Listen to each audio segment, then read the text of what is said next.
చిత్తూరులో ఒక దారుణమైన సంఘటన చోటు చేసుకుంది. ఒక ప్రేమ జంట వాళ్ళు ప్రైవేట్‌గా గడపడానికి ఒక పార్క్‌కెళ్తే, ఆ పార్కులో కొంతమంది రౌడీలు వాళ్ళని బంధించి, అతన్ని కత్తిబెట్టి, గొంతు మీద కత్తిబెట్టి, ఆ పాపను తీసుకెళ్ళి అతి దారుణంగా గ్యాంగ్ రేప్ చేశారు. ఇదిప్పుడు రాష్ట్రాన్ని ఊపేస్తుంది. ఇందులో పొలిటికల్ కోణం గూడా ఉంది. ఇది ఏం జరిగింది అసలు? ఇందులో ఇది ఎలా జరిగింది?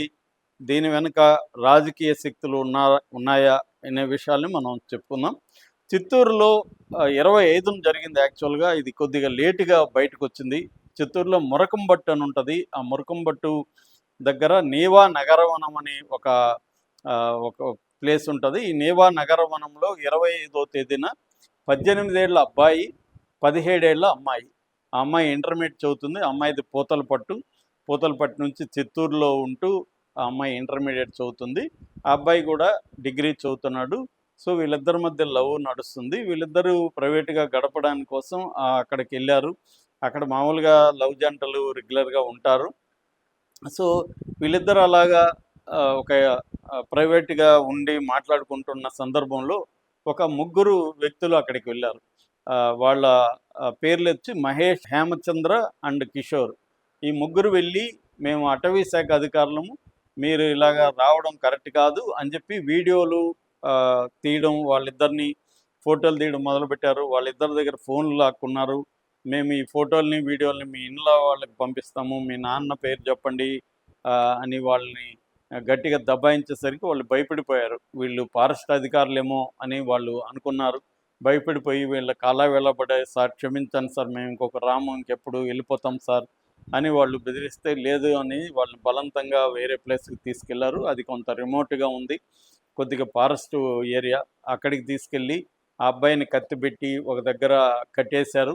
ఆ తర్వాత ఆ అమ్మాయి ప్రతిఘటిస్తే ఆ అమ్మాయిని గట్టిగా కొట్టి, ఒక అతను గట్టిగా పట్టుకుంటే మిగతా ఇద్దరు 1 బై 1 అట్లా ముగ్గురు ఆ అమ్మాయిని అతి దారుణంగా రేప్ చేశారు. చేసి ఈ విషయం మీరు బయటకు పెడితే మీ వీడియోలు ఇవన్నీ బయటకెళ్తాం. రేప్ చేసినప్పుడు కూడా వాళ్ళు వీడియో తీశారు.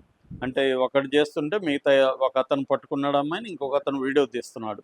అంటే ఆ అమ్మాయిని బెదిరించడం కోసమే. మీరు గాని ఇది చేస్తే ఇదంతా నేను పబ్లిక్‌లో సోషల్ మీడియాలో పెట్టేస్తామని భయపెట్టేసి వాళ్ళు వెళ్ళిపోయారు.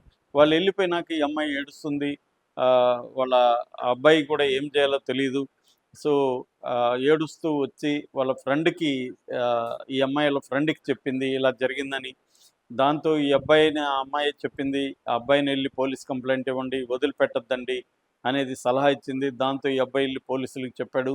పోలీసులు కూడా దీన్ని సీరియస్‌గా తీసుకోకుండా మరి ఆ అబ్బాయి ఏం చెప్పాడు అనేది తెలీదు గానీ, వీళ్ళు పెట్టిందేమో ఒక దొంగతనం, అటాక్, దొంగతనం అనే సెక్షన్ల కింద మాత్రం పెట్టారు.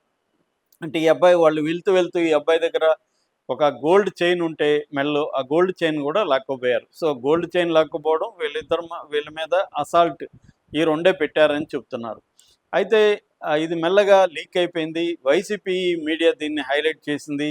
ఎందుకంటే ఈ ముగ్గురు తెలుగుదేశం వాళ్ళనేది వైసీపీకి అందిన వార్త. ఎందుకంటే ఈ లోపల ఏం జరిగిందంటే, అక్కడ మురకంబట్టు ఏరియాలో ఈ నీవా నగర వనం దగ్గర ఉన్న ప్రజలు దీన్ని సీరియస్‌గా తీసుకున్నారు. లీక్ అయిపోయింది. మన ఏరియాలో ఇలా జరుగుతుందని వాళ్ళు సీరియస్‌గా తీసుకొని అక్కడున్న సీసీటీవీలంతా కూడా వాళ్ళు వాలంటరీగా ఇచ్చేశారు. వాళ్ళకి అర్థమైంది, వీళ్ళు రెగ్యులర్‌గా ఈ పార్క్ వస్తున్నారు. పార్క్‌లో ఇలాగ లవ్ జంటలు ఉన్న వాళ్ళని బెదిరించి రేపులు చేస్తున్నారు. ఇది ఫస్ట్ టైం కాదు. ఇంతకుముందు కూడా చేశారనేది వాళ్ళకి సీసీటీవీలో అర్థమైంది. మళ్ళీ కూడా వస్తారనేది వాళ్ళకి తెలిసి అక్కడ కాపు కాశారు. కాపు కాసినప్పుడు వీళ్ళు ఈ విషయాలు ఏవి తెలియకుండా మళ్ళీ కూడా వచ్చారు. అంటే వాళ్ళకి అలవాటైపోయింది. ఇక్కడ లవ్ జంటలు ఉంటారు. వీళ్ళనొచ్చి అటవీ శాఖ అధికారులని బెదిరించడం, ప్రేమికుడిని కొట్టడం, కత్తి పెట్టడం, అమ్మాయిని తీసుకెళ్ళి రేప్ చేసి వీడియోలు తీయడం. దాంతో వాళ్ళు భయపడి ఎవరికి చెప్పట్లేదు. కాబట్టి వాళ్ళు ముగ్గురికి ఏందంటే ఇది మంచిగా కనిపిస్తుంది. ఒకటి, దొంగతనంతో గోల్డ్ తీసుకెళ్ళిపోవడం, దానివల్ల వాళ్ళకి డబ్బులొస్తున్నాయి. రెండోది, వాళ్ళ లైంగిక వాంఛ కూడా నెరవేరుతుంది. ఈ 2 జరుగుతున్నాయి కాబట్టి వాళ్ళు తరచుగా వచ్చి చేస్తున్నారు. ఇక్కడేందంటే ప్రేమికులు కాబట్టి వీళ్ళు బయటకొస్తే ఇవన్నీ లీక్ అవుతాయేమో, ఇంట్లో వాళ్ళు తెలిస్తే మన జీవితాలు పాడవుతాయి, కెరీర్ పాడవుతుందని చెప్పి చాలామంది చెప్పట్లేదు. వీళ్ళ భయమే వాళ్ళ పెట్టుబడిగా వాళ్ళు చేస్తున్నారు. ఈ విషయాలు అర్థమైన కాలనీ వాసులు అక్కడ ప్లాన్ చేసి కాపు కాశారు. దాంతో పట్టుకున్నారు. అందులో ఇద్దరిని పట్టుకోగలిగారు. ఒకడు తప్పించుకున్నాడు. ఇద్దరిని పట్టుకొని బాగా కొట్టి పోలీసులకు అప్పగించారు. దీన్ని వైసీపీ మీడియా ఇమ్మీడియట్‌గా రంగంలోకి దిగి వీళ్ళిద్దరూ తెలుగుదేశం ఎమ్మెల్యే గురజాల జగన్మోహన్‌తో కలిసి తెలుగుదేశం కండువాలేసుకున్న ఫోటోలు సంపాదించి దాన్ని వైరల్ చేసి తెలుగుదేశం కార్యకర్తలు ఒక మైనర్ బాలికను గ్యాంగ్ రేప్ చేశారని వీళ్ళు ప్రచారం చేయడం మొదలుపెట్టారు. దాంతో Gurazala Jaganmohan MLA press meet పెట్టి నిజానికి వాళ్ళు వైసీపీ కార్యకర్తలు మా వాళ్ళు కాదని పాత ఫోటోల్ని ముఖ్యంగా వైసీపీ నాయకులు విజయానంద రెడ్డి పెద్దిరెడ్డితో ఈ నిందితులు దిగిన ఫోటోల్ని వీళ్ళు బయట పెట్టారు. విజయానంద రెడ్డి ప్రెస్ మీట్ పెట్టి వాళ్ళకప్పుడు వైసీపీలో ఉన్నమాట నిజమే, మేము వాళ్ళ ప్రవర్తన బాగాలేదని చెప్పి తీసేస్తే వాళ్ళు వెళ్ళి తెలుగుదేశంలో చేరారు, సో ఇప్పుడు వాళ్ళు తెలుగుదేశం కార్యకర్తలు అనేది వీళ్ళు చెప్తున్నారు. ఏదేమైనా పోలీసులు అయితే ఈ ముగ్గురిని పట్టుకోగలిగారు. పట్టుకొని వాళ్ళ మీద ఒకటి పోక్సో కేసు పెట్టారు. రెండవది ఈ అమ్మాయి ఎస్సీ కాబట్టి SC ST atrocities prevention act కింద పెట్టారు. అట్లాగే బిఎన్ఎస్ కింద కూడా వాళ్ళకి అసాల్టు, థెఫ్ట్ సెక్షన్ల కింద కూడా కేసు పెట్టారు. బాలిక కూడా తర్వాత గట్టిగా నిలబడింది. ఫస్ట్ అమ్మాయి బాగా భయపడిపోయిందని చెప్తున్నారు. దాంతో పోలీసులు ఆ అమ్మాయికి కౌన్సిలింగ్ ఇప్పించారు. సైకలాజికల్ కౌన్సిలింగ్ ఇప్పించి ఆ అమ్మాయిని దృఢంగా ఉండి ఫైట్ చేయాలి, ఇదొక రేప్ అంటే ఏదో భయపడిపోవాల్సిన లేదు, ఇదొక శరీరం మీద జరిగిన ఒక దాడిగానే భావించి మనం ఎదుర్కోవాలి, నువ్వు గట్టిగా ఉంటే వాళ్ళకి మేము పనిష్మెంట్ ఇచ్చేదానికి ట్రై చేస్తామని చెప్పి చేశారు. గవర్నమెంట్ కూడా కూటమి గవర్నమెంట్ సీరియస్గానే తీసుకునింది. ఓవరాల్గా ఏంటంటే ఇది పొలిటికల్గా వాళ్ళు కార్యకర్తలుగా ఉండొచ్చు, గతంలో వైసీపీలో ఉండొచ్చు, ఇప్పుడు తెలుగుదేశం ఉండొచ్చు, అది ఇంపార్టెంట్ కాదు ఇక్కడ. కాకపోతే ఏంటంటే ఆంధ్రప్రదేశ్లో ప్రతిదాన్ని రాజకీయం చేయడానికి రెండు పార్టీలు ట్రై చేస్తుంటాయి. నిజానికి ఇక్కడ చేయాల్సింది ఏంటంటే బాధితురాలకి ఒక భరోసా కల్పించాలి. ఆమెకి న్యాయం జరగాలంటే వాళ్ళకి పోక్సో కేసు ఇవన్నీ స్ట్రిక్ట్గా ఫాలో అప్ చేసి కేసుని స్ట్రాంగ్గా చేసి త్వరగా వాళ్ళకి శిక్షలు పడే విధంగా చేయాలి. అయితే ఇక్కడ ఇంకొక అంశం ఏంటంటే ఈ లవర్ ఎవడైతే ఉన్నాడో ఆ అబ్బాయి మీద కూడా నిజానికి పోక్సో పెట్టాలి చట్ట ప్రకారం.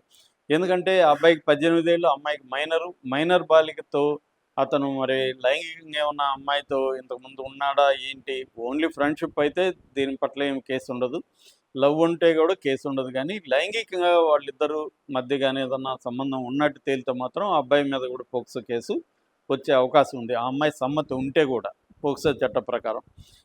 సో ఇదొక యాంగిల్. రెండోది ఏంటంటే ఇటువంటి పార్కులు, ఇటువంటి లవర్స్ చేరే చోట తగినంత సెక్యూరిటీ ఉండడం, సీసీ కెమెరాలను అక్కడ పెట్టడం, ఇవి ఇంపార్టెంట్. మనం కడపలో గండికోటలో కూడా ఇలాంటి హత్య చూసాము. అది ఇప్పటి వరకు పట్టుకోలేకపోతున్నారు. దాదాపు 2 నెలలు అయిపోతున్నా కూడా పట్టుకోలేకపోతున్నారు. సో ఇక్కడ కనీసం పట్టుకోగలిగారు, కానీ ఈ వీళ్ళకి ఏ స్థాయి శిక్షలు ఉంటాయి అనేది తెలియదు. అంటే ఇటువంటి లవర్స్ కలిసే పార్కులు వీటిలో వీళ్ళేమో ప్రైవసీగా ఎవరు లేని చోటుకు వీళ్ళు తుక్కుంటారు. దాన్నే వాళ్ళు అడ్వాంటేజ్కి తీసుకొని కొంతమంది రౌడీలు కానీ ఆకతాయిలు కానీ ఇట్లాంటి రేపులకి పాడుపడడం అనేది జరుగుతుంది. దీని మీద చర్యలు తీసుకోవాలని, ముందస్తుగా ప్రివెంటివ్ స్టెప్స్ తీసుకోవాలంటే కెమెరాలు పెట్టడం, అక్కడ తగినంత సెక్యూరిటీని ఏర్పాటు చేయడం, తర్వాత ఎంట్రీకి ఐడి కార్డు కానీ ఏమన్నా తీసుకొని వాళ్ళని లోపలికి పంపించడం, ఇటువంటి చర్యలు తీసుకుంటే ముందే అసలు లోపలికి పోయి బెదిరించడానికి భయపడే అవకాశం ఉంటుంది. అవి చేయకుండా తర్వాత జరిగినాక వాళ్ళని పట్టుకున్నాము ఇంకోటి అంటే లాభం లేదు. కాబట్టి ఇటువంటి చర్యలు తీసుకోవాలని డిమాండ్ చేస్తున్నారు.